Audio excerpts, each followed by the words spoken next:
दोस्तों नमस्कार। दोस्तों 2024 में प्लॉट खरीदने के लिए दस्तावेज चेकलिस्ट हम लोग कैसे कर पाएंगे, इस चीज़ के बारे में आज हम लोग चर्चा करने वाले हैं। क्योंकि 2024 में प्लॉट खरीदने की योजना बना रहे हैं और यहाँ उन महत्वपूर्ण दस्तावेजों की सूची दी गई है जिनकी आपको बिना किसी कानूनी बाधा के लेन देन पूरा करने के लिए आवश्यकता होगी। और प्लॉट खरीदने से पहले सुनिश्चित करें कि आपके पास ये दस्तावेज है या नहीं है। तो दोस्तों सबसे पहले होता है शीर्षक बिलेख होता है, जिसे हम लोग या फिर बिक्री बिलेख बोलते हैं। शीर्षक बिलेख या बिक्री बिलेख जिसे बोलते हैं हम लोग। और भार प्रमाण पत्र, NA आदेश, मूल भूमि बिलेख, पावर ऑफ अटर्नी, स्थानीय प्राधिकरण से संपत्ति कर बिल और अनुमोदन से दस्तावेज, बैंक से विवरण, अनापत्ति प्रमाण पत्र, संपत्ति खरीदने के लिए दस्तावेज चेकलिस्ट पर वीडियो और संपत्ति खरीदने के लिए चेकलिस्ट का सारांश। ये सारी चीज़ें आपके पास होना चाहिए। ये सारी चीज़ की ज़रूरत पड़ता है। अगर आप लोग जो जानकारी भी होना बहुत ही ज़रूरी होता है। तो इस माध्यम से अगर आप लेते हैं तो आपको आगे चल के कोई भी दिक्कत परेशानियां नहीं होती है। तो संपत्ति पर दस्तावेज किसी भी संपत्ति में निवेश का एक महत्वपूर्ण घटक है, चाहे वह प्लॉट हो या अपार्टमेंट हो। खरीदार को ये सुनिश्चित करना चाहिए कि निवेश उचित कानूनी सलाह, अभिलेखों के निरीक्षण और प्रासंगिक संपत्ति विवरणों के सत्यापन के माध्यम से सुरक्षित और संरक्षित है। प्लॉट की खरीद के लिए आवश्यक निर्माण दस्तावेजों की एक सूची भी आपको बनाई गई है। तो जैसे कि मैंने आप लोगों को बताया कि शीर्षक बिलेख या फिर जो बिक्री बिलेख जो बोलते हैं, जो कि आपका रजिस्ट्री होता है, उसी को बोला जाता है। तो ये समझौता गारंटी देता है कि विक्रेता कानूनी रूप से घर का स्वतंत्र विक्रेता है और केवल डीड की एक प्रति न लें और मूल शीर्षक बिलेख की समीक्षा न करें। संपत्ति विक्रेता के नाम पर होने चाहिए। उसके बाद सत्यापित करें कि विक्रेता के पास पूर्ण बिक्री अधिकार है और वह एकमात्र मालिक है। आप राज्य सरकार की पंजीकरण से वेबसाइट पर शीर्षक की खोज करके इसकी निगरानी कर सकते हैं। आपको हमेशा ये सुनिश्चित करना चाहिए कि आप अपने वकील से सलाह लें। और दोस्तों उसके बाद जो भार मुक्त प्रमाण पत्र, संपत्ति को हस्तांतरित करने के लिए भार प्रमाण पत्र एक अनिवार्य दस्तावेज है, ताकि मुक्त शीर्षक स्वामित्व का प्रमाण प्रदान किया जा सके और गृह ऋण के लिए आवेदन किया जा सके। ये जांचना महत्वपूर्ण है कि ये प्रमाण पत्र उन उप पंजीयक के कार्यालय द्वारा एक विशेष अवधि के लिए जारी किया जाता है। इसके अलावा उप पंजीयक का रिकॉर्ड पंजीकृत संपत्ति रिकॉर्ड पर आधारित होता है।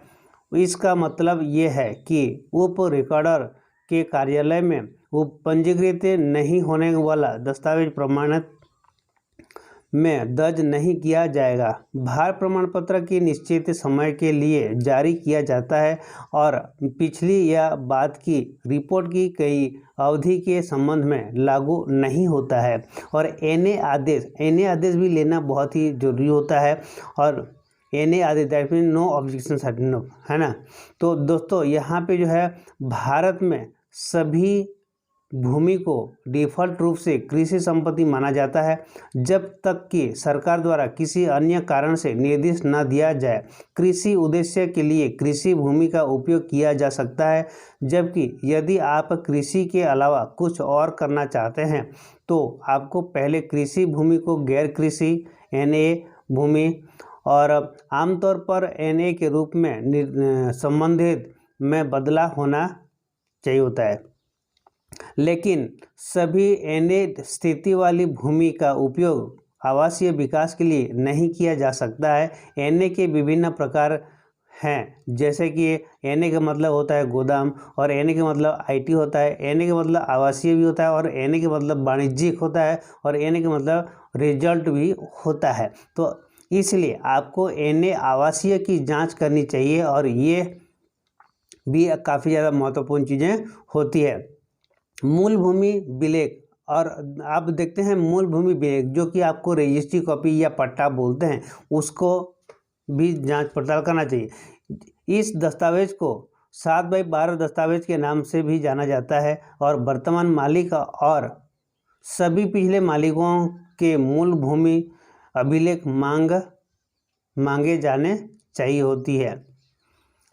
इसके साथ में दोस्तों आता है power of attorney. Power of attorney का भी एक कुछ महत्वपूर्ण होता है। जैसे कि मान लीजिए कि ज़मीन मालिक है और वो अगर बाई चांस बार बार जो है कहीं बाहर इधर उधर जाता रहता है बिजनेस के पर्पज़ से और वहाँ पे रहता है, मौजूद ही रहता नहीं है, तो जिस दिन में अगर रजिस्ट्री कराना रहता है उस दिन अगर नहीं पहुँचता है तो उस जगह पे पावर ऑफ अटर्नी के माध्यम से कोई और दूसरे व्यक्ति भी जी उस ज़मीन को जो है रजिस्ट्री करा सकता है या बेच सकता है, जो कि मालिक ने पावर ऑफ अटर्नी दिया रहता है, उनको बेचने का अधिकार मिला हुआ रहता है, तो उसे बोला जाता है पावर ऑफ अटर्नी।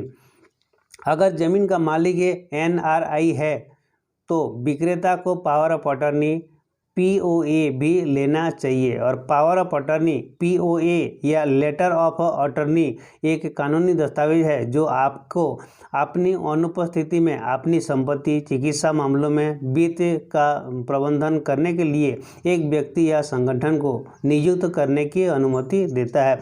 वह व्यक्ति जो दूसरे को उसके ओर से कार्य करने के लिए अधिकृत करता है उसे प्रिंसिपल या डोनर या अनुदानकर्ता कहा जाता है। कार्य करने के लिए अधिकृत व्यक्ति एजेंट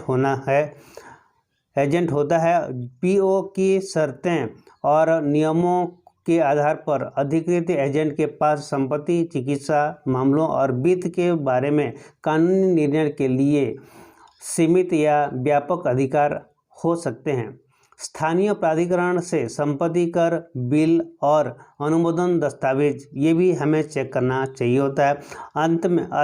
अंत में सुनिश्चित करें कि प्लॉट के लिए स्थानीय प्राधिकरण से सभी उचित परमिट मौजूद हैं।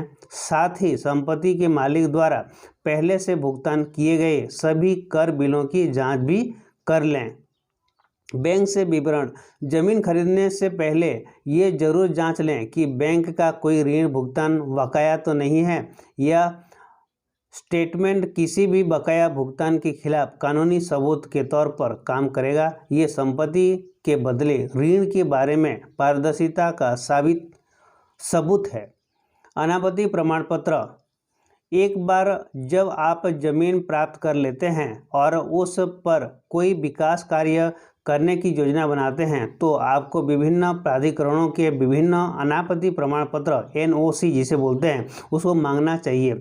इसमें पर्यावरण विभाग, सीवेज बोर्ड, यातायात और समन्वय विभाग, प्रदूषण बोर्ड आदि से प्राप्त NOC भी शामिल है। संपत्ति खरीदने के लिए दस्तावेज चेकलिस्ट पर ध्यान देना काफ़ी बड़ा महत्वपूर्ण चीज़ें होती है। इससे सुप्रीम कोर्ट के वरिष्ठ वकील आदित्य पटेलिया संपत्ति खरीदने से लिए आवश्यक कागजात दस्तावेजों की सूची के बारे में भी बताते हैं कि बहुत सारी चीज़ों को काफ़ी ज़्यादा ध्यानपूर्वक देखकर समझकर ही जो है हमें ज़मीन खरीदार करना चाहिए।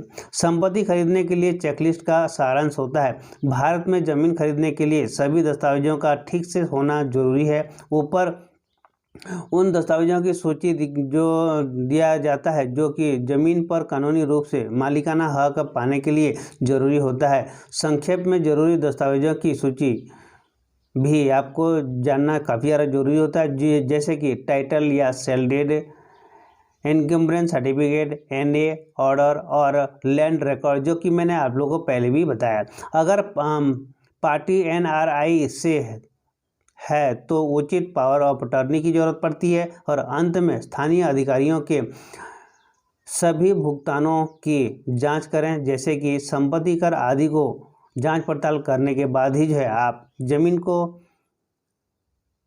ज़मीन सौदा करके आप जो है ज़मीन रजिस्ट्री करा सकते हैं। दोस्तों आज का इस ऑडियो के माध्यम से आप लोग को कुछ जानकारी मिला होगा तो जरूर इस ऑडियो को जरूर जो है इस चैनल को जरूर सब्सक्राइब करके रखे रहें, ताकि आने वाले टाइम में आप लोग को ज़मीन से रिलेटेड और भी बहुत सारा जानकारियाँ मिलती रहेगी। आज के लिए इतने ही, फिर मिलेंगे नई वीडियो के साथ। तब तक के लिए आप सभी को मेरा तहे दिल से नमस्कार।